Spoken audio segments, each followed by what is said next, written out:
অতি বিপ্লবীদের রাশ টানল প্রশাসন। কোনো দেশের জাতীয় পতাকার অবমাননা প্রশ্রয় দেয় না ভারতবাসী।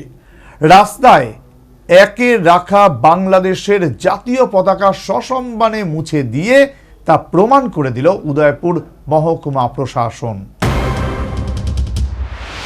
কার্যত যারা নিজ দেশের জাতীয় পতাকাকে সম্মান করতে জানে এবং সেই উপলব্ধি ও শিক্ষা আছে, তারাই কখনো অন্য কোনো দেশের জাতীয় পতাকাকে অবমাননা করার সাহস পর্যন্ত পায় না। কিন্তু বর্তমান বাংলাদেশের সংখ্যালঘুদের উপর নির্মম অত্যাচারের মাঝে সেই দেশে যেভাবে ভারতের জাতীয় পতাকাকে পায়ে মারিয়ে অবমাননা করা হয়েছে, এতে ভারতবাসীর দেশাত্মবোধকতার আবেগ ও স্বাভিমানে যে ঠেস পৌঁছেছে, সেই যন্ত্রণা ভাষায় অবর্ণনীয়। বিশেষ করে বর্তমান তত্ত্বাবধায়ক সরকারের প্রধান মোহাম্মদ ইউনূস বাংলাদেশের মাটিতে ভারতের জাতীয় পতাকার অবমাননার বিষয়টিকে যেভাবে প্রশ্রয় দিয়েছেন, তাতে অবশ্যই ভারতবাসীর হৃদয়ে অন্তঃস্থলে ক্ষত চিহ্ন তৈরি হয়েছে। এর প্রতিবাদে ভারতে ক্ষোভ বিক্ষোভ দেখা দিলেও কেন্দ্রীয় সরকার এবং বিভিন্ন রাজ্য সরকার এই ধরনের ক্ষোভ বিক্ষোভ বন্ধের কঠোর অবস্থান নিয়েছে। এই পরিস্থিতিতে উদয়পুরে দেশের জাতীয় পতাকার অবমাননার উদ্যোগী অতি বিপ্লবীদের রাশ টানল মহকুমা প্রশাসন।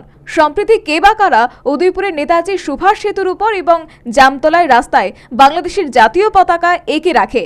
উদ্দেশ্য একটাই, এই রাস্তা দিয়ে মানুষ হাঁটা চলার সময় পায়ে মারিয়ে যাবে বাংলাদেশের মানুষের আস্থা ও গর্বের জাতীয় পতাকা। ঘটনাটি প্রশাসনিক কর্তাদের চোখে পড়তেই রাস্তায় এঁকে রাখা বাংলাদেশের জাতীয় পতাকা মুছে দেওয়ার উদ্যোগ গ্রহণ করেছে উদয়পুর মহকুমা প্রশাসন। উদয়পুর মহকুমা শাসক এবং মহকুমা পুলিশ আধিকারিকের উপস্থিতিতে সম্মানে উদয়পুরের একাধিক রাস্তায় এঁকে রাখা বাংলাদেশের জাতীয় পতাকা বুধবার মুছে দেওয়া হলো।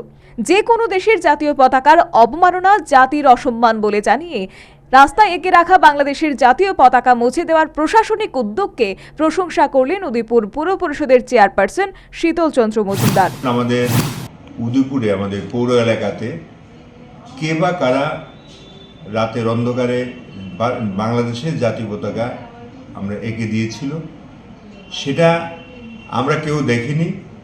আমরা এটা ভারতের যে গণতন্ত্র, সেই গণতন্ত্রে আমরা বিশ্বাস করি না যে কোনো একটা দেশের জাতীয় পতাকা কেউ পায়ে মারিয়ে যাবে, এটা আমরা কেউ বিশ্বাস করি না। এটা একটা জাতির অসম্মান।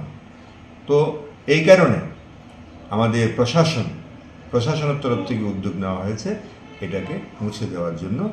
তাই নিশ্চয়ই আমাদের এই প্রশাসনের এই কাজটি সত্যি আমরা ভারতের গণতন্ত্র বিশ্বশ্রেষ্ঠ এবং প্রয়োজনে ভারত আক্রমণের প্রতিরোধ ও প্রতি আক্রমণ করতে পিছপা হয় না বলে প্রধানমন্ত্রী মোদীর উদ্ধৃতি দিয়ে জানালেন শীতল চন্দ্র মজুমদার। আমাদের সারা বিশ্বের মধ্যে শ্রেষ্ঠ গণতন্ত্র আমাদের ভারত। সে ভারতের যে গণতন্ত্রের যে বিশ্বাস, এই বিশ্বাসে এটা বলা হয় না। ভয় কেন পাবো? কারো জাতীয় পতাকা মারিয়ে এটাকে উসুলে তার প্রতিবাদ করতে হবে তা নয়, কিন্তু কেউ যদি কোথাও আক্রমণ করে তার প্রতি আক্রমণ করতে ভারত কোনোদিন ছাড়বে না। কেউ আমাদের মাননীয় প্রধানমন্ত্রী যা বলেছেন, কেউ যদি চোখ রাঙিয়ে দেয় তাকে আবার সেই উল্টা চোখ রাঙানো দেখাতে ভারত পিছু পা হয় না। আমরা সেই গণতন্ত্রে বিশ্বাসী। সর্বোপরি বাংলাদেশের জাতীয় পতাকা অবমাননা করার ব্যাপারে অতি বিপ্লবীদের রাশ টানল উদয়পুর মহকুমা প্রশাসন। প্রশাসনিক উদ্যোগে উদয়পুরে বাংলাদেশের জাতীয় পতাকার মান রক্ষার বিষয়টি ভারতের গণতান্ত্রিক সুষ্ঠু চেতনার বহিঃপ্রকাশ বলে বিশেষজ্ঞ মহল মনে করছেন। এমনকি বাংলাদেশের ভারতীয় জাতীয় পতাকার অবমাননার এটাই মোক্ষম জবাব ও ভারতবাসীর শ্রেষ্ঠত্বের লক্ষণ বলেও গোটা দেশ এবং রাজ্যের শুভবুদ্ধি সম্পন্ন মহল মনে করছেন। Bureau report, news vanguard. এই প্রথম আগরতলার চিলড্রেন্স পার্কে অনুষ্ঠিত হচ্ছে north east industry and trade fair. এই মেলায় সারা ভারত থেকে 20 কোটিরও বেশি রাজ্য তাদের শিল্প প্রদর্শন করেছে। এছাড়াও নর্থ ইস্ট ইন্ডাস্ট্রিগুলি তাদের পণ্য নিয়ে হাজির হয়েছে এই মেলায়। এই প্রদর্শনী চলবে 22 নভেম্বর থেকে 9 ডিসেম্বর পর্যন্ত। তাহলে আর দেরি না করে আজই চলে আসুন আর উপভোগ করুন আমাদের এই প্রদর্শনী।